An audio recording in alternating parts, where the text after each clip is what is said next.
আসসালামু আলাইকুম দর্শক বন্ধুরা, আজকে আমরা আছি কেমন বাংলাদেশ চাই এর সপ্তম পর্বে। আমাদের সাথে দুইজন অতিথি আছেন। একজন আছেন জনাব Mohammad Azharul Islam Shaheen, GM merchandising, West নিটওয়্যার্স লিমিটেডের। আরেকজন আছেন মেসনু মোহাম্মদ নাজমুল ইসলাম, জিএম মার্কেটিং। উনি আছেন সুলতানা সোয়েটার্স লাবিব গ্রুপের। ধন্যবাদ আপনাদেরকে আপনাদের ব্যস্ত সময়ের মধ্যে আমাকে সময় দেওয়ার জন্য। আপনাদের দুজনকে অনেক শুভেচ্ছা ও কৃতজ্ঞতা। আমি প্রথমেই জনাব আজহারুল ইসলাম শাহীন ভাইয়ের কাছে জানতে চাইবো, যেটা আমি বাংলাদেশে তৈরি পোশাক শিল্পটা ওয়ার্ল্ডের সেকেন্ড লার্জেস্ট এক্সপোর্টার হচ্ছে বাংলাদেশ।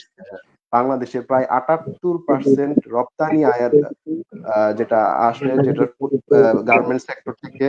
প্রায় ৪ কোটি লোক এই গার্মেন্টস সেক্টরের উপর ডিপেন্ডেন্ট, এবং বাংলাদেশের জিডিপি ১৬%টাই গার্মেন্টস সেক্টরের উপরে নির্ভর করে। তো এই গার্মেন্টস সেক্টরে যে বাংলাদেশের সবচেয়ে বড় একটা সোর্স অফ ইনকাম।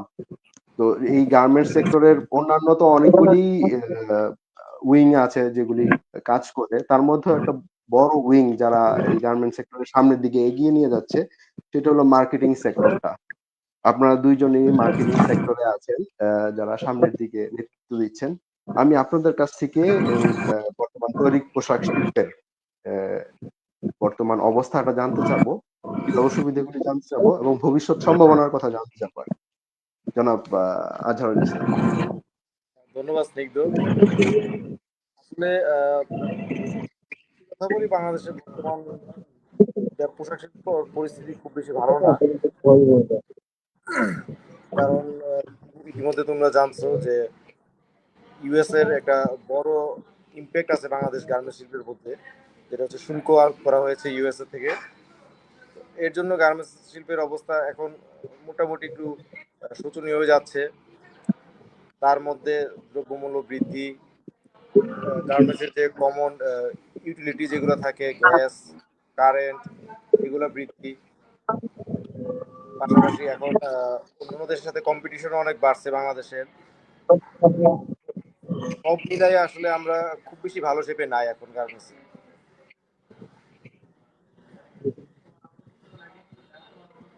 জি।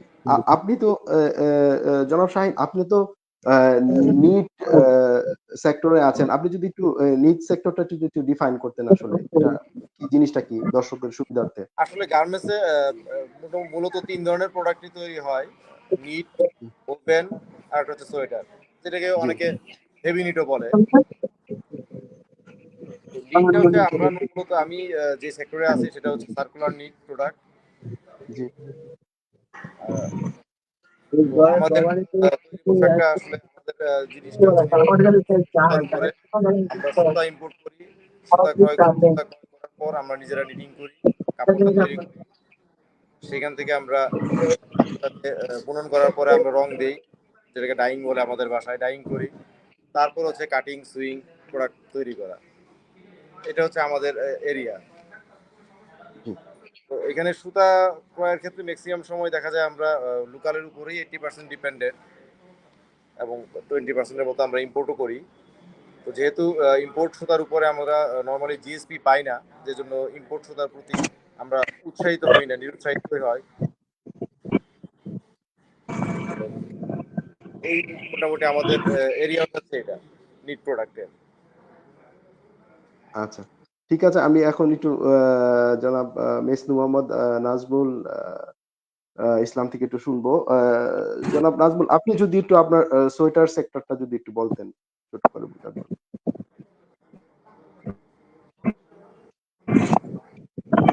ধন্যবাদ। ধন্যবাদ জনাব স্নিগ্ধ।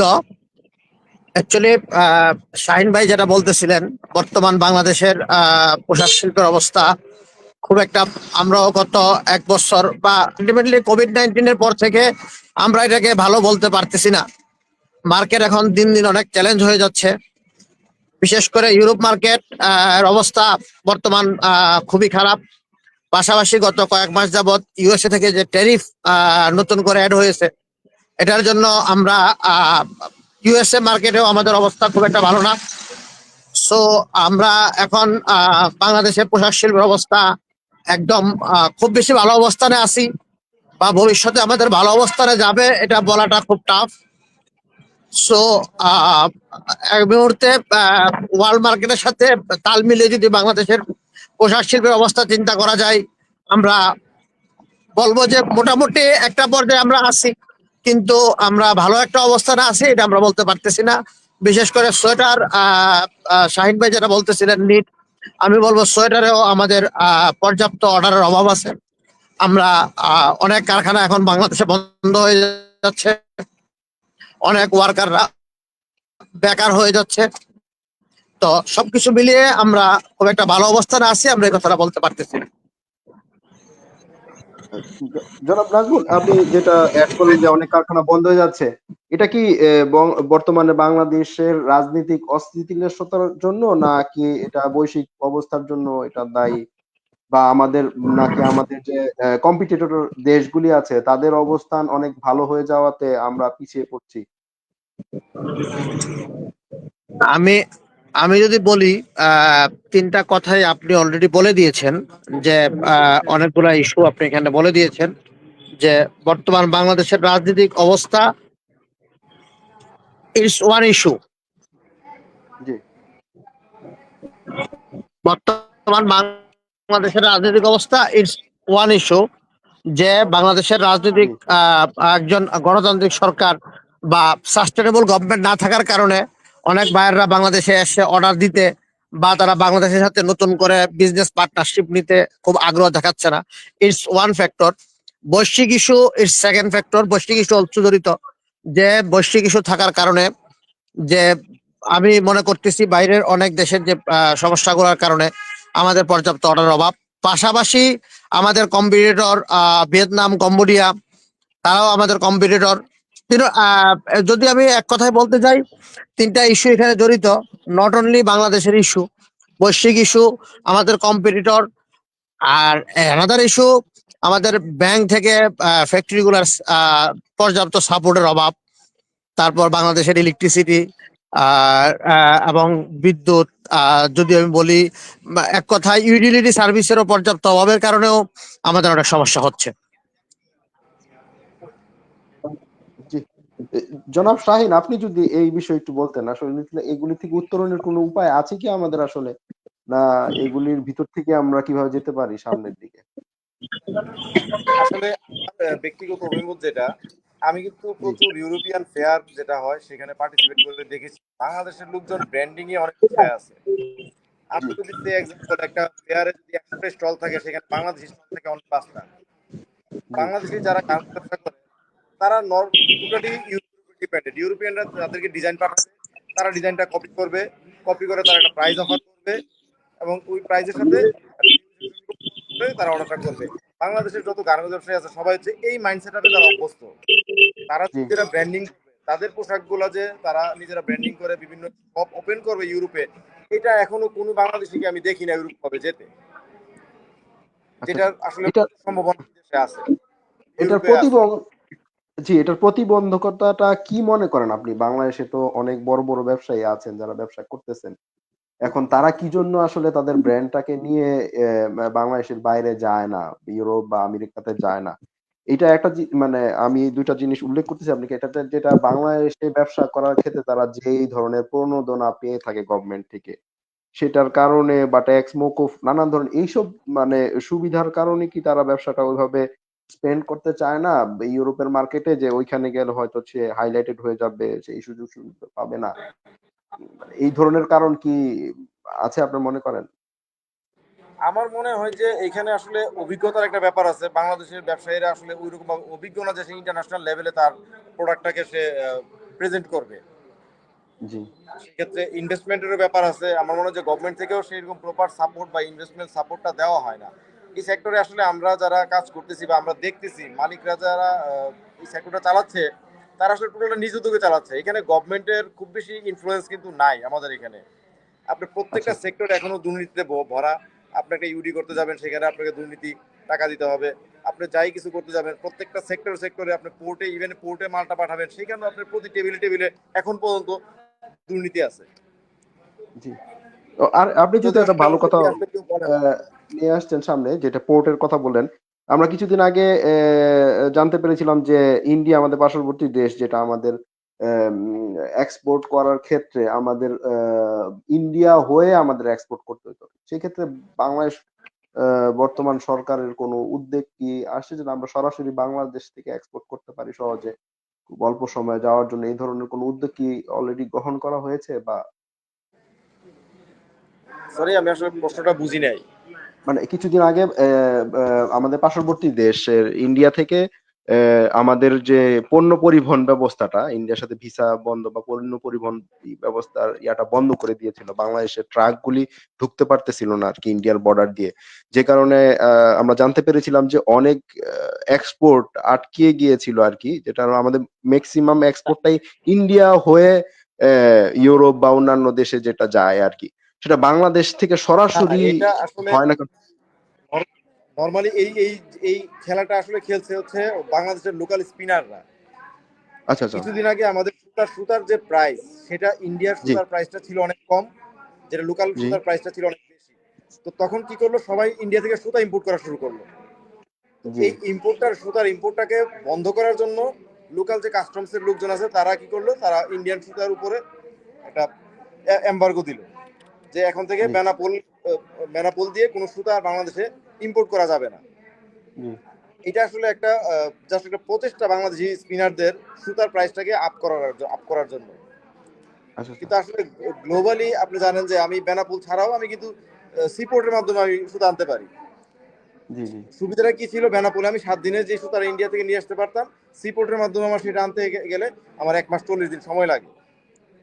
জি। তো এই এই ইভেন জিনিসটা করে আসলে এই প্রতিবন্ধকতা দিয়ে আসলে কাস্টমসের খুব বেশি একটা বেনিফিট হয় নাই। অলরেডি জনাব হাতেম সাহেব কিন্তু বিকেএম এর যে প্রেসিডেন্ট, উনি অলরেডি বলছে যে এটা দিয়ে তো আসলে কোনো লাভ হবে না, কারণ এই প্রতিবন্ধকতা দিয়েছে। আমি এখন কি করব, আমি ল্যান্ড পোর্টের সুতা না এনে আমি সি পোর্টের মাধ্যমে সুতা আনবো। তো আমাদের আচ্ছা, আচ্ছা। তোলার সক্ষমতা এবং আমাদের স্পিনারদের অসুস্থ প্রতিযোগিতাটা বন্ধ করতে হবে। বেনাপোলে এম্বার্গো দিয়ে আসলে কোনো লাভ হয় না। জি। মানে আরেকটা যেটা মানে আপনার এক্সপোর্ট করার ক্ষেত্রে কি আমাকে ইন্ডিয়ার উপর ডিপেন্ড করে থাকতে হয়? ইন্ডিয়া আসলে এখন পর্যন্ত বাংলাদেশের জন্য খুব বেশি বড় একটা মার্কেট না এক্সপোর্টের ক্ষেত্রে। না, না, বাংলাদেশের প্রোডাক্ট গুলি কি ইন্ডিয়া হয়ে বহির্বিশ্বে যায়? এই ক্ষেত্রে বলতেছি। না, বাংলাদেশের না, না, ফ্রেট ফরওয়ার্ডিং এজেন্সি গুলি কি আমাদের এটা করে? দেশে ইন্ডিয়া হয়ে পণ্য যেতে হয় না। আমাদের দেশে আচ্ছা, আমরা আচ্ছা। সরাসরি এখানে সিঙ্গাপুর হয়ে কিছু পণ্য যায়, শ্রীলঙ্কা হয়ে কিছু পণ্য যায়।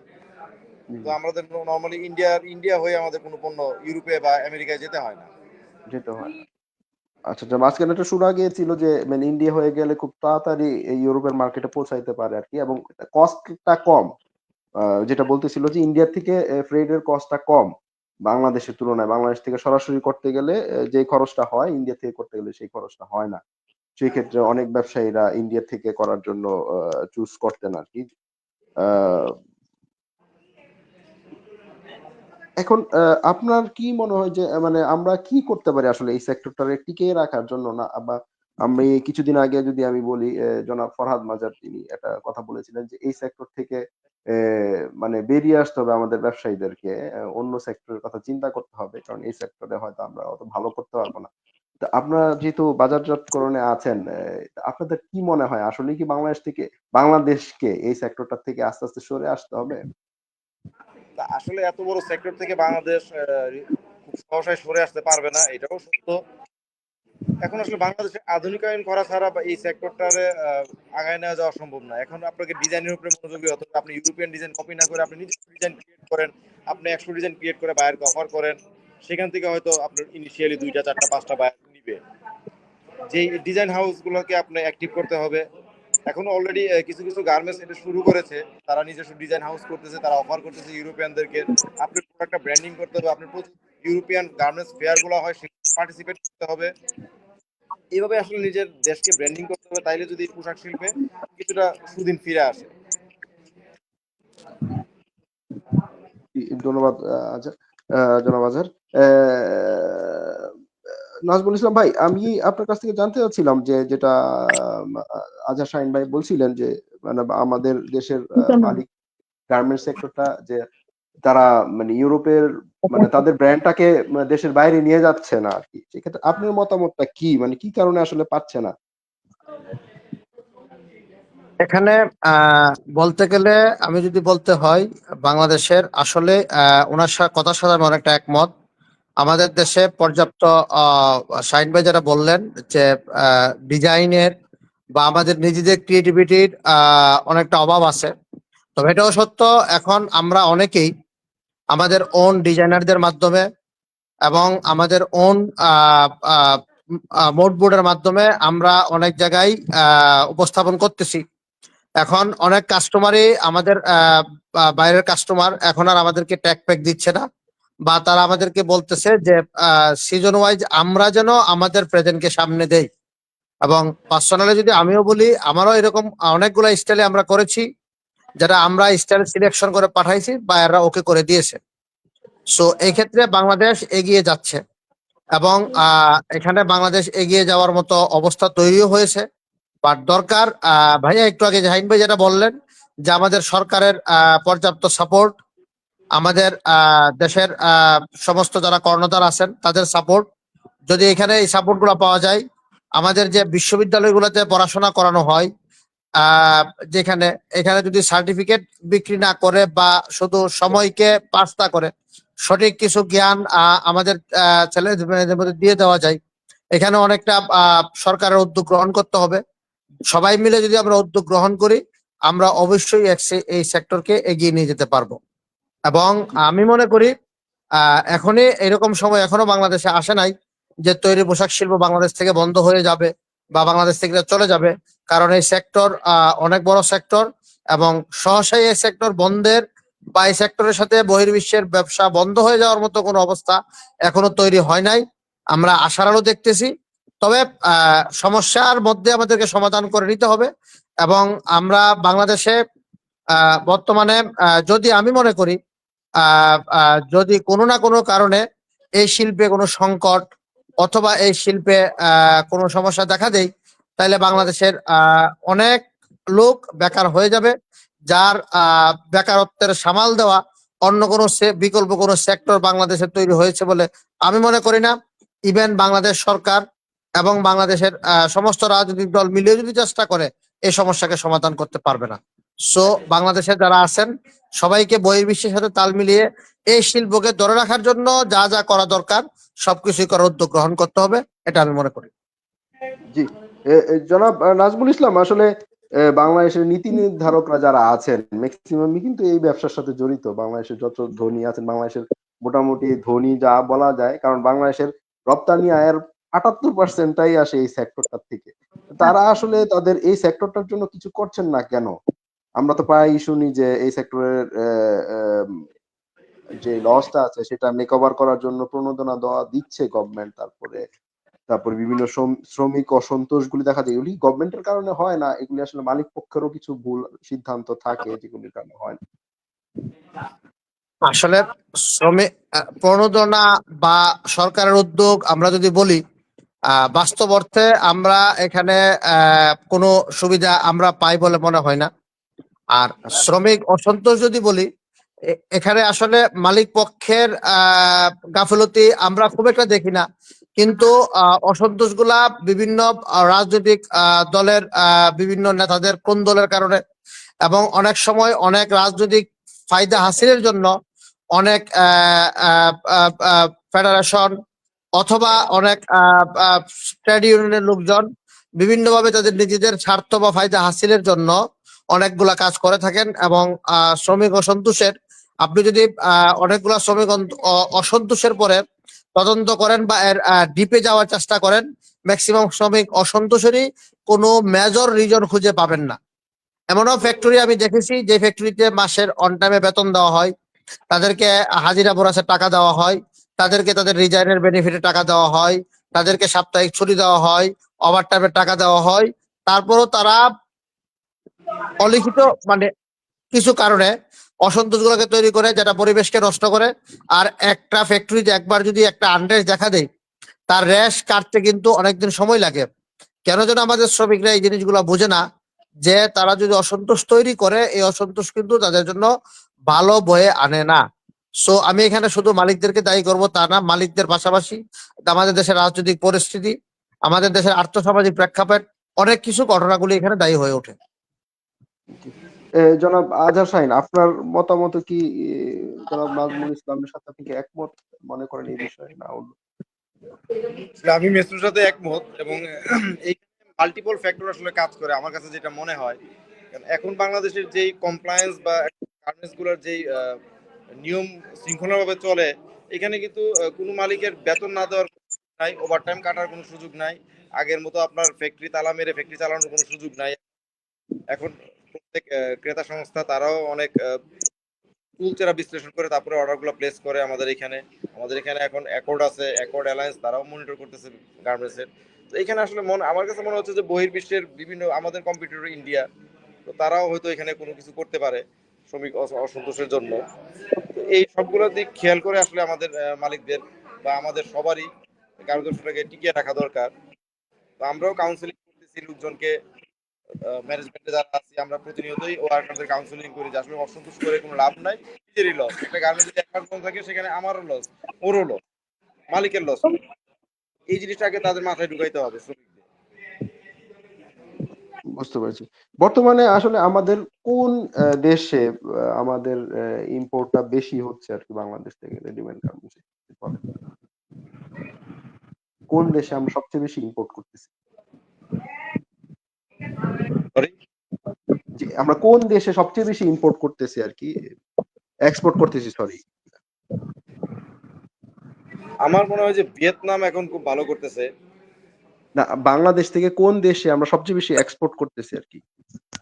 এক্সপোর্ট এখনো ইউরোপ হচ্ছে সবচেয়ে বড় বাজার আমাদের এক্সপোর্টের ক্ষেত্রে। এক্সপোর্টের ক্ষেত্রে মানে আমাদের তো, আমরা যদি আমাদের র মেটেরিয়ালস কেনার ক্ষেত্রে আমরা কি টোটালি চায়নার উপর নির্ভরশীল, না সেক্ষেত্রে অন্যান্য দেশগুলি আছে? র মেটেরিয়ালস আসলে আমাদের সুতা যদি বলি নিট গার্মেন্টসে, আমার যেহেতু নিট গার্মেন্টসে কাজ করি, আমি নিট গার্মেন্টসে এখানে চায়নার উপর আমরা কোনো কিছু ডিপেন্ডেন্ট না, কিছু আচ্ছা, কিছু অ্যাক্সেসরিজ বাদ দিয়ে। আবার ওভেন যারা ব্যবসা করে, ওভেন ব্যবসার পুরোটাই ফ্যাব্রিক, তারা যেহেতু তারা ফ্যাব্রিক ইম্পোর্ট করতে হয়, তারা চায়নার উপর ডিপেন্ডেন্ট। আচ্ছা, যারা সোয়েটার করতেছে তাদের হচ্ছে কিছু ফ্যান্সি ইয়ার্ন আছে, যেটা হচ্ছে তারা চায়নার উপর ডিপেন্ডেন্ট। নর্মালি কটনের জন্য এখনো আমরা বাংলাদেশ চায়নার উপর ডিপেন্ডেন্ট না। আমরা হচ্ছি এখন ইউএসএ আছে, ইন্ডিয়া আছে, আমাদের লোকাল ইয়ার্নও আছে। তো আমাদের নর্মালি কটনের জন্য চায়নার উপর ডিপেন্ডেন্ট হতে হয় না। বাট আদার্স যেটা আছে পলিস্টার বা সিনথেটিক, এই টাইপের প্রোডাক্টের জন্য এখন পর্যন্ত আমরা চায়নার উপর ডিপেন্ডেন্ট। আচ্ছা। জনাব নাজমুল ইসলাম, আপনার সেক্টরে কে, মানে আপনি ইম্পোর্টের জন্য কার উপরে বেশি ইম্পোর্ট ডিপেন্ড করেন? আমরা বেসিক্যালি ভাইয়া যে কথাটা বললেন, সোয়েটারের জন্য বেসিক্যালি আমাদের ইয়ানটাই সবচেয়ে বেশি প্রয়োজন পড়ে, অ্যাক্সেসরিজ অল্প প্রয়োজন পড়ে। সোয়েটারের ইয়ানের জন্য এখনো আমরা যদি ফ্যান্সি ইয়ান বলি, যেটাকে আমরা ব্ল্যান্ডেড ইয়ান বা ফ্যান্সি ইয়ান বলি বা নোবেলটি ইয়ান বলি, এটার জন্য এখনো আমরা 100% চায়নার উপর ডিপেন্ডেন্ট। কটন সুতা বাংলাদেশে আমরা করতে পারি অনলি ডাইং। কটনের র মেটেরিয়ালস এখনো আমরা ইন্ডিয়া, পাকিস্তান, ভিয়েতনাম, ইন্দোনেশিয়া অথবা আমরা ইউএসএ থেকেও ইম্পোর্ট করি। আর এক্সপোর্টের দিক দিয়ে যদি আমি বলি যে এক্সপোর্টে এখনো বাংলাদেশ আমাদের সোয়েটার মার্কেটও ইউরোপীয় ইউনিয়ন, মানে ইউরোপের দেশগুলো, বিশেষ করে স্পেন, ইউরোপ। আমি যদি বড় বড় কয়েকটা বায়ারের কথা বলি, লাইক বাংলাদেশ থেকে যারা এক্সপোর্ট নিয়ে যাচ্ছে, H&M, যারা this kind of buyer, there are big volume, maximum is now in Europe, and some kiso buyer is USA, like as Walmart, Gap, American Eagle. This kind of some buyer is from USA, but still we have both. If you thinking we are in maybe 60-40%, 60% is Europe, 40% is USA, and other country as well. At this moment, we are maybe we also export some Australian country, Korean country, Japan country as well, but it is less than maybe 5 to 10%.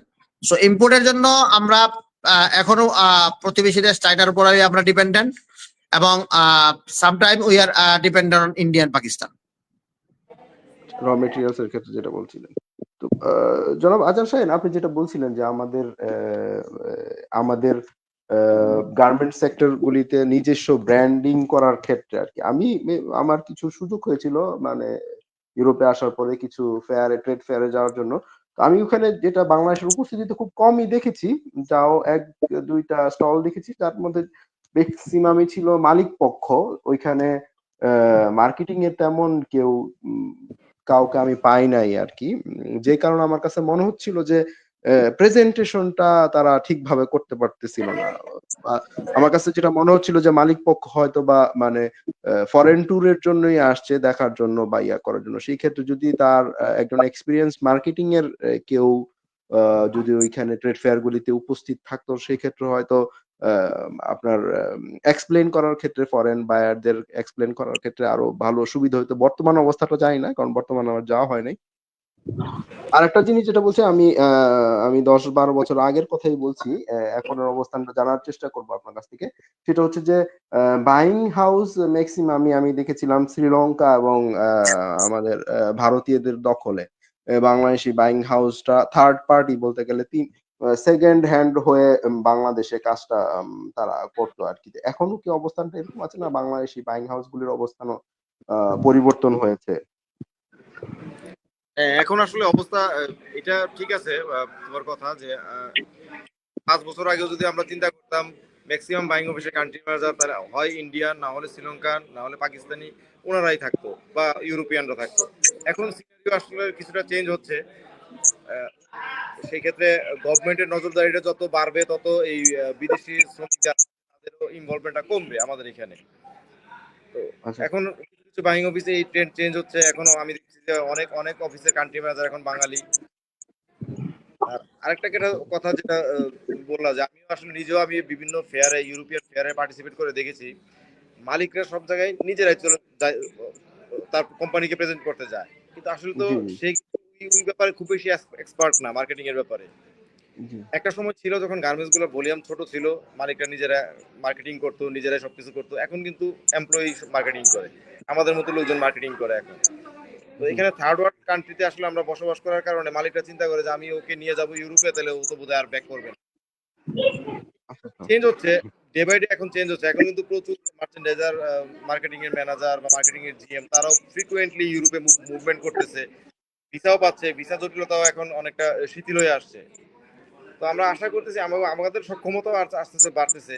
যেটা আগে আমরা মনে করতাম যে ইন্ডিয়ানরা যদি খুব ভালো presentation করতে পারে, আমি একজন ইন্ডিয়ানকে নিলে সে আমার কোম্পানিকে ভালো রিপ্রেজেন্ট করতে পারবে। তো এই জিনিসটা থেকে আস্তে আস্তে চেঞ্জ হয়ে আসতেছে এখন। তো আমরা আশা করব যে অদূর ভবিষ্যতে এই আরো চেঞ্জ হবে, আমরা আমাদের সক্ষমতা প্রকাশ করতে পারবো, আমরাও সক্ষমতা আরো বাড়াইতে পারবো, এবং আমরাও বিভিন্ন বাইং অফিস লিড দিতে পারবো। সো জি, আমি আসলে ইনশাআল্লাহ আমরাও জি, সিচুয়েশন চেঞ্জ হচ্ছে। জি। জনাব নাজমুল ইসলাম আপনার মতামতও কি একই রকম? আপনিও কি তাই মনে করেন? হ্যাঁ, এখানে আমরা এই ক্ষেত্রে আমিও একমত। একটা সময় ছিল যে আমরা অন্য কারো না কারো উপর ডিপেন্ডেন্ট হইতাম। বাট এখন আমাদের বাংলাদেশের অনেক ছেলেরা, ইভেন আমি এমনও জানি যে বাংলাদেশ থেকে ছেলেরা গার্মেন্টস ট্রেডে কাজ করে এখন ইউএস এর ভালো ভালো বাইং অফিসে গিয়ে পর্যন্ত জব করতেছে। সো এটা আমাদের জন্য একটা সুবর্ণ সুযোগ। ইউরোপে অনেক জায়গায় বাংলাদেশের ছেলেরা বাইং অফিসে জব করতেছে। হংকং এ আমিও কয়েক জায়গায় দেখেছি বাংলাদেশের ছেলেরা জব করতেছে। সো বাংলাদেশের ছেলেরা পারবে, এটাই সত্য। অনেক জায়গায় এখন আগায় আসতেছে। আর মার্কেটিং প্রেজেন্টেশন যদি আপনি বলেন, আমি বলবো বাংলাদেশের লোকজন এখন অনেকেই তৈরি হচ্ছে, যারা বাংলাদেশের ছেলেরা বিভিন্ন পদ পজিশনে বাংলাদেশের বিভিন্ন বাইং অফিসও আছে, বাইরের কান্ট্রি গুলোতেও আছে। তারপরেও আমাদের দেশে এখনো আমরা আমাদের প্রতিবেশী দেশগুলোর বিভিন্ন বড় বড় পদে অনেকে আছেন। এটা সহসা এটাকে দূর করাও সম্ভব না। তবে এক্ষেত্রে যদি আমাদের সরকার চিন্তা করে যে আমাদের এই সমস্ত অফিসগুলোতে আমাদের নিজেদের লোকজনকেই নমিনেট করার ব্যবস্থা করে দিবে, অথবা আমাদের বিজিএমইএ মালিক পক্ষ যদি চিন্তা করে যে আমরা আমাদের দেশের ছেলেদেরকে দিয়ে আমরা কাজ করাবো, আমরা আমাদের দেশের ছেলেদেরকে উপর ওঠার ব্যবস্থা করে দিব, সবার যদি সদ ইচ্ছা থাকে, আমি আশা করি আমাদের ছেলেদেরকে এগিয়ে নেওয়া যাবে। জি, ইনশাআল্লাহ। জনাব আজহার শাহীন আমি আরেকটা জিনিস জানতে চাচ্ছিলাম আপনি যেটা বলছিলেন যে ব্র্যান্ডিং এর ক্ষেত্রে আপনার পরামর্শটা কি? যদি আপনি আপনার যেই কোম্পানির সাথে আছেন, কাজ করছেন তাকেও যদি আপনি বলেন যে ইউরোপে অথবা আমেরিকাতে তার প্রোডাক্টটা ব্র্যান্ডিং করার জন্য, নতুন একটা ব্র্যান্ড লঞ্চ করার জন্য, সেই ক্ষেত্রে আপনার পরামর্শটা কি থাকবে আরকি তার জন্য? বা আপনি অ্যাজ এ কোম্পানি রিপ্রেজেন্টেটিভ হিসেবে এটা কি আমরা করতে চাবেন আর কি? মালিকদের কথাগুলো বলি যে আপনারা ডিজাইন হাউসের উপরে জোর দেন, আপনারা নিজেরা ব্র্যান্ডিং করেন, আপনারা টপ মডেল যারা আছে, যারা টপ ডিজাইনার আছে তাদের সাথে কোলাবোরেশন করেন। কারণ নর্মালি দেখা যায় আমরা যারা এশিয়ান ডিজাইনার, ফ্যাশন ডিজাইনার আছি, আমরা যে পোশাকটা তৈরি করছি ইউরোপিয়ানদের জন্য, আমার সেই ধ্যান ধারণা, সেই চিন্তা ভাবনা থেকে কিন্তু ডিজাইনগুলো প্রপোজ করতে হবে। তো সেই ক্ষেত্রে আমরা উচ্চতর পড়াশোনার জন্য ওই বিদেশে ডিজাইন হাউসগুলোতে পড়তে পারি, বিদেশি বিশ্ববিদ্যালয়গুলোতে পড়তে পারি। এটা একটা ভালো প্রফেশন এবং এখানে আসা উচিত ছেলেদের, ভালো ছেলে। তো এটা অলরেডি আসতেছে এবং মালিকরা আসলে সেক্ষেত্রে গভর্নমেন্ট যদি সাপোর্ট না করে, ব্র্যান্ডিং করাটাও একটু মালিকদের জন্য ডিফিকাল্ট। কারণ গভর্নমেন্টের কি সাপোর্টটা আশা করতেছেন আপনি এই ক্ষেত্রে? গভর্নমেন্টের সাপোর্ট হচ্ছে এখানে, আমি যদি এখন ইউরোপে একটা শপ খুলতে চাই, আমি যদি সেখানে ফান্ডিং করতে চাই, গভর্নমেন্ট দেখা যাবে ভিউজ পরিমাণে আমাকে ভ্যাট এবং ট্যাক্স আরো আমার নামে। যে তুমি আচ্ছা, বিদেশে টাকা, বাংলাদেশের ইনভেস্টমেন্ট তুমি বিদেশ নিয়ে যাচ্ছ, সেক্ষেত্রে তোমাকে বড় অঙ্কের টাকা দিতে হবে। সেইটার ক্ষেত্রে গভর্নমেন্ট একটা সাপোর্ট দিতে পারে আমাদেরকে। আচ্ছা, আচ্ছা। এটা বিভিন্ন দেশে আমি দেখছি, আমরা যখন মেলাতে পার্টিসিপেট করি, ইপিবি নর্মালি কি করে 10% আমাদেরকে ছাড় দেয়। ওয়ারেজ চায়না যখন করে, চায়না কিন্তু 50% ছাড় পায় তাদের গভর্নমেন্ট থেকে একটা স্টল খুলতে গেলে ইন্টারন্যাশনাল ফেয়ারে। এই জি, জি। জিনিসগুলো আসলে গভর্নমেন্ট চিন্তা করা দরকার, যে জায়গায় আমি যদি ভালো ইনভেস্টরদের সাথে মিলে ব্র্যান্ডিং করতে পারি আমার দেশের প্রোডাক্টগুলোকে।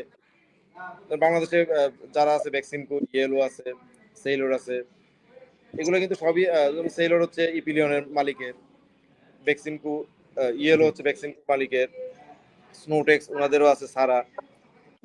তো তারা লোকালের চাইতে, লোকালে তো তারা ভালো ব্যবসা করতেছে। এখন তারা যদি এটা ইন্টারন্যাশনালি চিন্তা ভাবনা করে এবং গভর্নমেন্ট যদি সাপোর্ট করে, আমার মনে হয় যে বাংলাদেশে সুদিন ফিরে আসবে। আর অলরেডি কিন্তু ব্র্যান্ডিং করতেছে, আড়ং এর শপ আপনার ইউএসএ তে আছে, ইউরোপেও আমি আমি যতটুকু জানি যে আড়ং এর শপ আছে। জি। ধন্যবাদ জনাব আজহারুল ইসলাম এবং জনাব নাজমুল ইসলাম, আপনাদেরকে এই ব্যস্ততার সময়ের মধ্যে আমাকে সময় দেওয়ার জন্য। আমরাও আশা করব আসলে সরকারের সদিচ্ছার মাধ্যমে আমাদের এই সেক্টরটা টিকে থাকবে আর কি। ইনশাল্লাহ ভবিষ্যতে যে প্রতিবন্ধকতাগুলি আছে এগুলি কাটিয়ে উঠবো আমরা, এবং আমরা যেভাবে আছি এখন বর্তমানে পৃথিবীর দ্বিতীয় বৃহত্তর রপ্তানিকারক এই সেক্টরের, এটা যেন আমরা ধরে রাখতে পারি এবং ভবিষ্যতে আরো এই সেক্টরে আরো অনেক কাজ করতে পারি এবং আমাদের নিজস্ব ব্র্যান্ডকে আমরা প্রতিষ্ঠিত করতে পারি আর কি। তো আশা করবে আপনাদেরকে অনেক ধন্যবাদ। আপনারা এই সেক্টরে অনেক কাজ করে যাচ্ছেন। আপনার মাধ্যমেই তো আসলে এই আমাদের বাংলাদেশি প্রোডাক্ট গুলি ইউরোপ আমেরিকাতে পরিচিতি পাচ্ছে আর কি। আপনি জি, কি একটু শেষ কোনো কথা বলতে চাবেন এই সেক্টরের ক্ষেত্রে, জনাব আজহারুল ইসলাম শাহীন? আমার শেষ কথা আসলে আমি চাই যে মালিকরা ব্র্যান্ডিং এর দিকে জোর দিক, ডিজাইনের দিকে জোর দিক। আমি আসলে বরাবরই আমি এই কথাগুলো বলতেছি, কারণ এটা ছাড়া আসলে এই সেক্টরকে আগায় নেওয়া সম্ভব না। আমরা অলওয়েজ যদি কপি করার চিন্তা করি যে ইউরোপিয়ানরা আমাকে একটা ডিজাইন কপি করে দিবে, আমি এটা তৈরি করে দিব, সেক্ষেত্রে তার ভালো মজুরি বা দাম আমরা পাবো না। নিজস্ব ডিজাইন দিয়ে তৈরি পোশাক যদি আমরা রপ্তানি করতে পারি, সেক্ষেত্রে কিন্তু ভালো প্রাইসও পাওয়া যায়, দামও পাওয়া যায় ভালো। তো মালিকরা এই জায়গায় আগে আসবে, তারা চিন্তা ভাবনা করবে ব্র্যান্ডিং এর।